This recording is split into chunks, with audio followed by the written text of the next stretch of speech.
Hi hello నమస్తే welcome to ఆటోవాలా updates. ఇప్పుడే మన బుల్లితెర మెగాస్టార్ గారైన ప్రభాకర్ గారు అబ్బాయి యాటిట్యూడ్ స్టార్ నటించిన రామ్నగర్ బన్నీ మూవీ చూసి రావడం జరిగింది. అసలు ఈ మూవీ ఎలా ఉంది, ఈ వీకెండ్కి ట్రై చేయచ్చా లేదని ఇండెప్త్ రివ్యూలో మాట్లాడుకుందాం. రివ్యూలోకి వెళ్ళే ముందు ఈ అబ్బాయి మీద అయితే చాలా ట్రోల్స్ వచ్చాయండి. యాటిట్యూడ్ స్టార్ అని, బాగా యాటిట్యూడ్ చూపిస్తున్నాడని. అలానే ఈ మూవీ ప్రీలీజ్ ఈవెంట్లో కూడా ఈ అబ్బాయి అయితే చాలా రెచ్చిపోయాడని చెప్పాలి. ఈ మూవీ మీకు నచ్చకపోతే ఆ టికెట్ని నాకు పెట్టండి, ఎంతమందికైనా మనీ పంపిస్తాను అన్నట్టుగా చెప్పాడు. నన్ను అడిగితే మూవీ మీద కాన్ఫిడెంట్ ఉండొచ్చు, కానీ మరీ లైగర్ సినిమాకి విజయ్ దేవరకొండ లేపినట్టు లేపాల్సిన పని లేదు. సో ఈ స్టేట్మెంట్స్ అయితే అనవసరం ఏమో, అది కూడా ఫస్ట్ మూవీకి అనిపించింది. ఈ మూవీ బేసిక్ స్టోరీ వచ్చేసి బన్నీ అనే కుర్రాడు కనిపించిన అమ్మాయినలా లవ్ చేస్తూ ఉంటాడండి.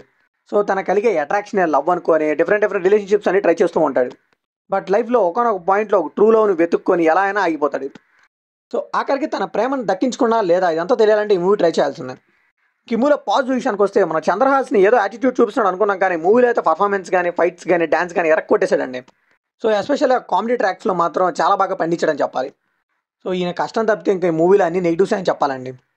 అసలు స్టోరీనే బాగాలేదని చెప్పాలి. కొన్ని రామ్ కామ్స్ అన్నిటి కలిపి మిక్స్ చేసి మిక్స్ ఫ్రూట్ లాగా అనిపించింది.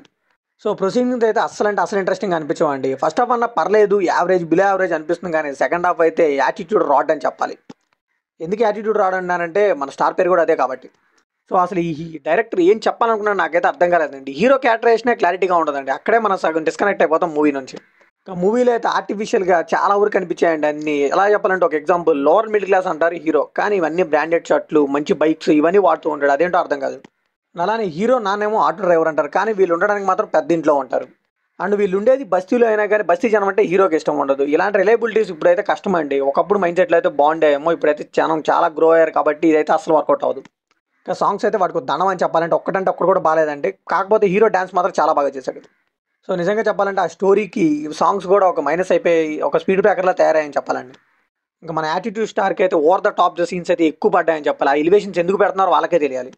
సో హీరోకి ఎలివేషన్స్ బాగా వర్కౌట్ అవ్వాలంటే దాని ముందు స్టోరీ కానీ ఎస్టాబ్లిష్మెంట్ అంతా కరెక్ట్గా చూసుకోవాలండి. వీళ్ళైతే అది ఏమీ లేకుండా ఎలివేషన్ పెట్టేస్తే మూవీ ఆడేద్దాం అనుకున్నారు అనుకుంటా, అదైతే అసలు వర్కౌట్ అవ్వలేదు. ఇంకా హీరోయిన్స్ గురించి అంటారంట, వాళ్ళ గురించి ఎంత తక్కువ మాట్లాడితే అంత మంచిదే నాకు అనిపిస్తుంది. సో ఫైనల్గా ఈ మూవీకి మనం ఇచ్చే బడ్జెట్ ఏంటంటే, హీరో చంద్రహాస్ దగ్గర మంచి ఎనర్జీ ఉందండి. అలానే స్టంట్స్ చేయగలరు, డాన్స్ చేయగలరు, అన్నీ చేయగలరు, కానీ మంచి స్క్రిప్ట్ పడితే మాత్రం మంచి మూవీ పడే ఛాన్స్ ఉందండి. బట్ ఇది మాత్రం ఆ డెబ్యూటెంట్కి అయితే అసలు ఎక్కడ సెట్ కాలేదని చెప్పాలి. ఈ మూవీ అయితే టైం వేస్ట్ అని చెప్పాలి.